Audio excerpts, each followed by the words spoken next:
Hello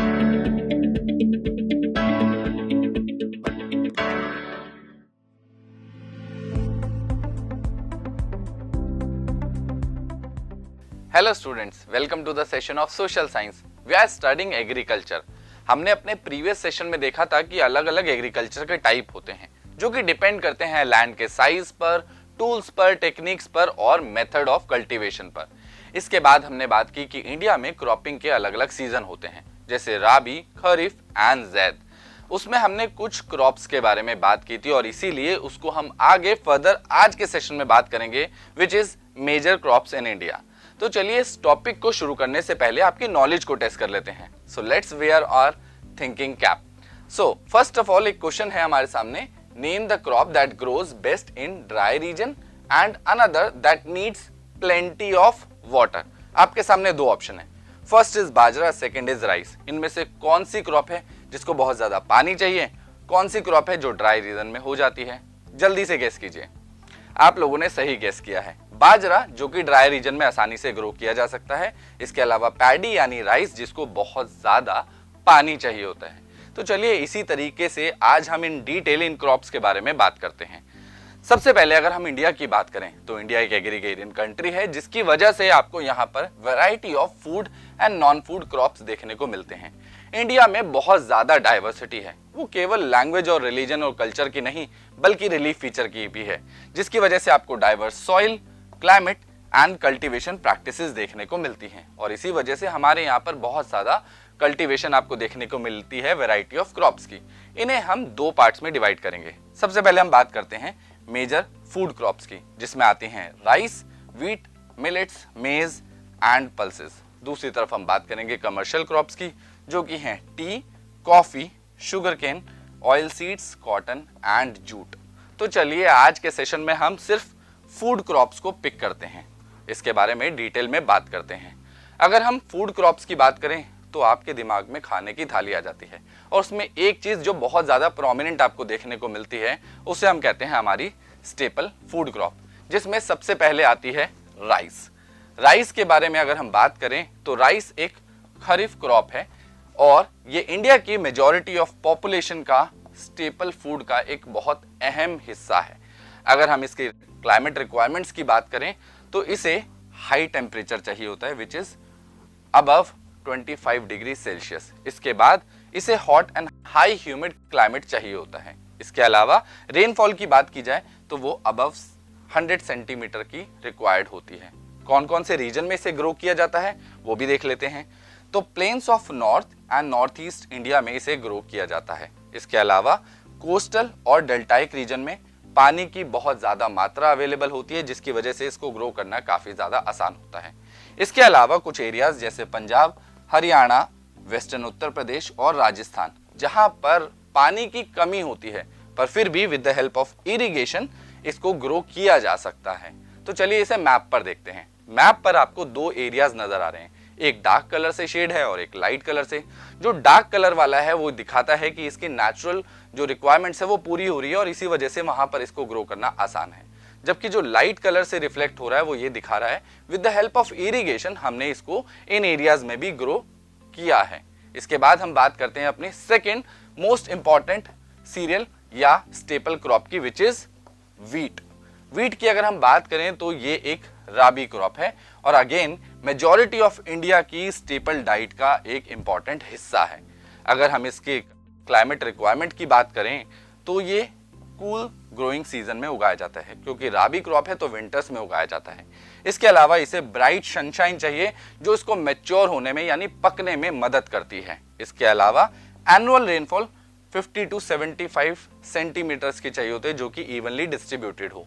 अब हम area की बात करें तो किन किन एरियाज में इसको ग्रो किया जाता है, वो है गंगा सतलुज प्लेन यानी नॉर्थ वेस्ट पार्ट। इसके अलावा ब्लैक सॉइल में भी इसे ग्रो किया जा सकता है, जिसकी वजह से डेक्कन में भी आप इसका प्रोडक्शन देख सकते हैं।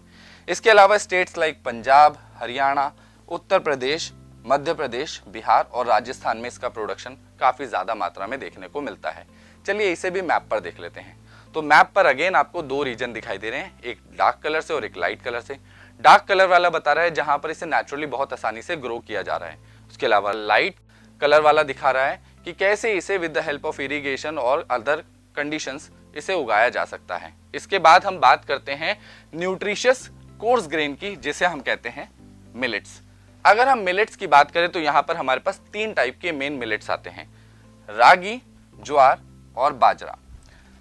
अब इसे न्यूट्रिशियस क्यों कह रहे हैं वो देख लेते हैं। सबसे पहले अगर हम रागी की बात करें तो रागी के अंदर आपको आयरन, कैल्शियम, माइक्रोन्यूट्रिएंट्स और रफेज मिल जाता है। इसके बाद ज्वार की बात करें तो इसमें प्रोटीन, फाइबर, एंटीऑक्सीडेंट और ग्लूटेन फ्री होता है, तो ये सारे न्यूट्रिएंट्स आपको ज्वार में मिल जाते हैं। इसके बाद बाजरा, जो कि एक मेजर सोर्स है प्रोटीन, फाइबर, मैग्नीशियम और आयरन का, और इसी वजह से हम इसे न्यूट्रिशियस फूड की कैटेगरी में रखते हैं। और इसे कोर्स ग्रेन इसलिए कहते हैं क्योंकि आम भाषा में इसे मोटा अनाज भी कहा जाता है। चलिए इसको भी एक एक करके डिटेल में देख लेते हैं। सबसे पहले हम बात करेंगे रागी की। तो रागी को ग्रो किया जाता है ड्राई रीजन में, यानी रेड, ब्लैक, सैंडी, लोमी और शेलो ब्लैक सॉइल में इसे आसानी से ग्रो किया जा सकता है। इसके अलावा कौन कौन से रीजन में इसे उगाया जाता है, वो है कर्नाटका, तमिलनाडु, हिमाचल प्रदेश, उत्तराखंड, सिक्किम, झारखंड एंड अरुणाचल प्रदेश। चलिए अब बात करते हैं अपने अगले न्यूट्रिशियस फूड यानी ज्वार के बारे में।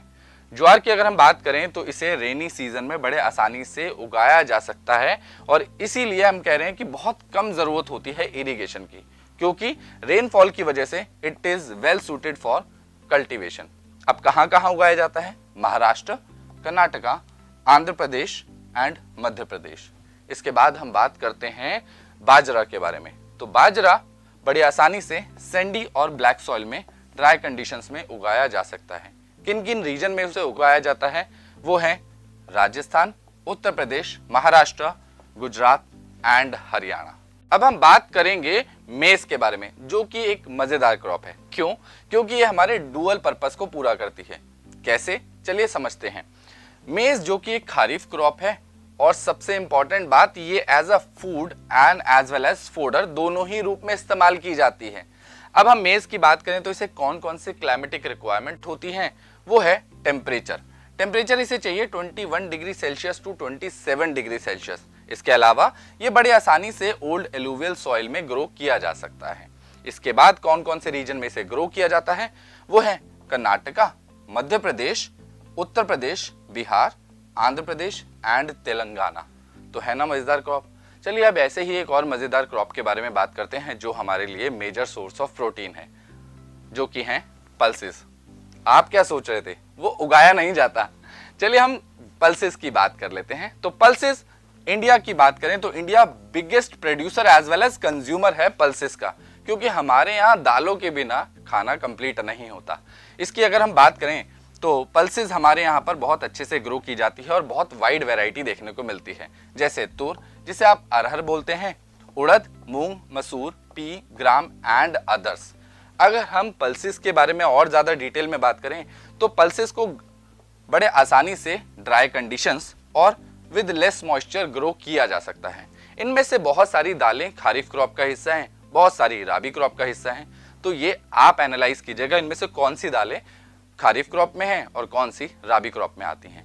तो चलिए इसके बारे में और डिटेल में जानते हैं थोड़ा सा कि फार्मर्स इसे कैसे ग्रो करते हैं। फार्मर्स पल्सेस को रोटेशन के तौर पे इस्तेमाल करते हैं, क्योंकि जब वो एक क्रॉप लगा लेते हैं तो अगली जो क्रॉप होती है उसे पल्सेस के रूप में लगाया जाता है, क्योंकि ये रोटेशन में हेल्प करती हैं।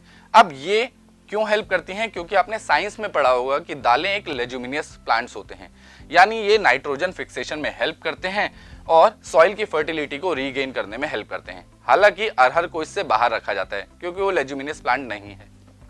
इसके बाद कहां कहां पर इसको उगाया जाता है, वो है मध्य प्रदेश, उत्तर प्रदेश, राजस्थान, महाराष्ट्र एंड कर्नाटका। तो दालें देख के मुझे तो भूख लग रही है और मैं चलता हूं इस सेशन के एंड में। पर आपके लिए जाने से पहले एक सवाल बड़ा सिंपल है। Name one staple crop of India, the region where it produced and describe the geographical condition which are required for its growth. तो यहाँ मैंने कोई आपको क्रॉप नहीं दी, पर स्टेपल वर्ड यूज करके आपके लिए एक हिंट छोड़ा है। चलिए देखते हैं आप इसको सॉल्व कर पाते हैं या नहीं। एग्जाम्पल यूज कीजिएगा और हेडिंग जरूर बनाइएगा। मैं मिलता हूं इसके नेक्स्ट सेशन में। Till then keep learning and keep smiling.